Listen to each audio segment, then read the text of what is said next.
Hello everyone, welcome to the channel. In this video, I'll show you how to redeem a Spotify premium code. Let's get started. First, open up your browser. You can use Safari, Google Chrome, or any browser you like. This works on your iPhone, Android, or computer, so it doesn't really matter which device you're using. Now, in the browser, go to spotify.com. Once the website loads, you might see it trying to open the app, but make sure you stay in the web-based version of Spotify. If you're not already logged in, go ahead and sign in with your Spotify account credentials. Next, tap on the gear icon at the top right corner of the page and click View Account. Now that you're in your account dashboard, scroll down until you see the Payment section.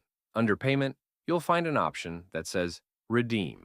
Click on it. Here, you'll be asked to enter the premium code. This is the PIN on the back of your gift card or code you received. Make sure your billing address is correct. Once you've typed in the code and verified your address, simply click Done. Your Spotify Premium will now be activated, and you can start enjoying ad-free music, offline playback, and all the premium features. That's it for this tutorial. If you found this tutorial helpful, please make sure to like the video and subscribe to our channel for more content like this. Thank you for watching.